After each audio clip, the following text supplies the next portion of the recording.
एक गांव सोनपुर में हरिदास नाम का एक किसान रहता था। उसके पास 3 गायें थीं।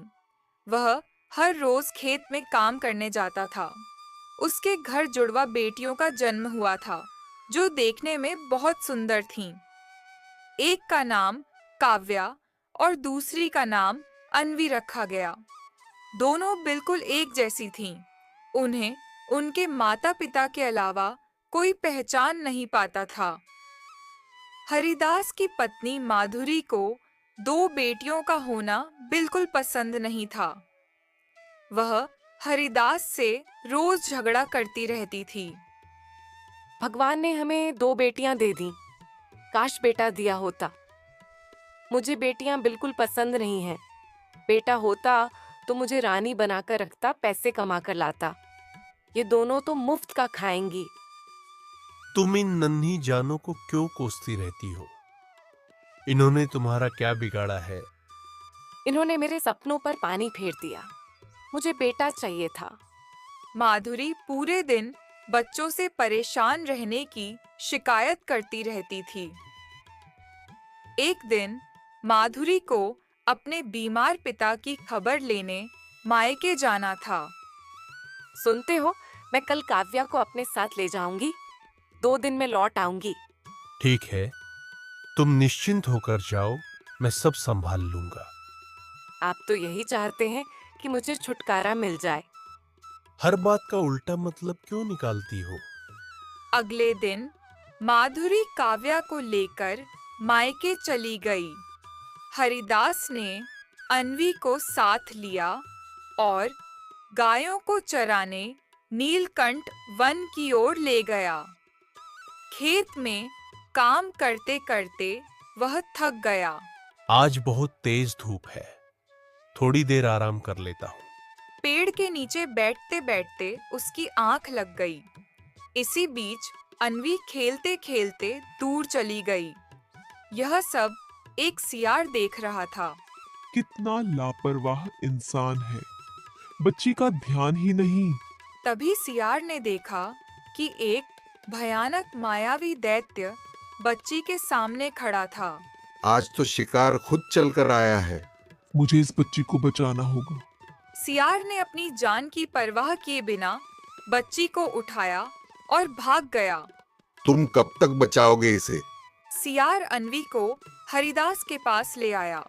तुम कैसे पिता हो? बच्ची का ध्यान नहीं रखते। जंगल में मायावी दैत्य है। दूसरे दिन तेज तूफान आया। हरिदास की आंखों के सामने से अन्वी और गाय गायब हो गईं। अन्वी, मेरी बच्ची कहाँ हो? तूफान थमा। गायें लौट आईं, लेकिन अन्वी नहीं। हे भगवान, मेरी बच्ची को सुरक्षित रखना। माधुरी घर लौटी। क्या हुआ? क्या हुआ? इतने परेशान क्यों हो? अन्वी खो गई।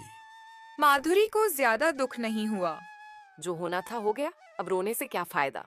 हरिदास ने महीनों तक अन्वी को ढूंढा, लेकिन व्यर्थ। उधर सियार अन्वी को लेकर दूर निकल गया। मैं इसे कब तक संभालूंगा? पास ही एक नगर सुवर्ण नगर था। वहां के राजा राजदेव और रानी वैदेही निसंतान थे। क्या हम किसी बच्चे को गोद नहीं ले सकते? मैं आज ही निकलता हूँ। खोज करते-करते राजा ने श्मशान जैसी जगह पर बच्चे के रोने की आवाज सुनी। वहां सियार अन्वी को दूध पिला रहा था। तुम कौन हो? राजा जी, तूफान आया था। यह बच्ची अपने पिता से बिछड़ गई। एक मायावी दैत्य इसे उठाने आया था। मैंने अपनी जान जोखिम में डालकर इसे बचाया। अब इसका घर मुझे नहीं पता, इसलिए मैं इसे संभाल नहीं पा रहा। यदि तुम चाहो तो मैं इस बच्ची को अपनी बेटी बनाना चाहता हूँ। सियार मान गया। राजा अन्वी को महल ले आए। वैदेही, यह हमारी बेटी अन्वी है। समय बीता।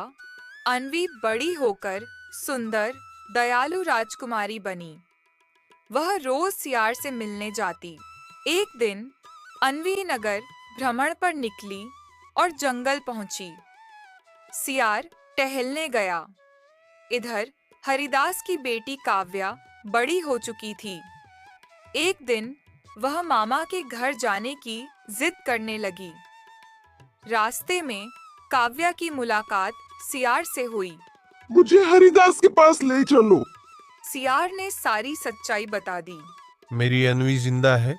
सब लोग अन्वी से मिलने निकल पड़े। रास्ते में वही पुराना दैत्य आया और काव्या को उठा ले गया।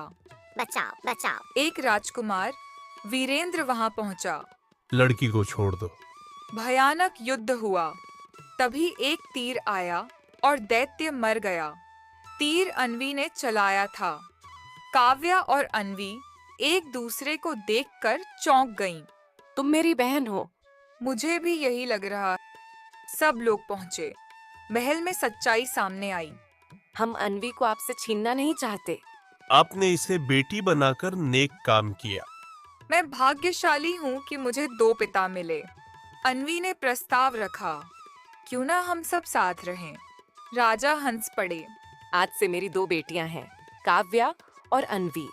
राजकुमार वीरेंद्र ने बताया कि उसका जुड़वा भाई है। वो काव्या से विवाह करेगा। दोनों बहनों का विवाह धूमधाम से हुआ और सभी खुशी खुशी रहने लगे।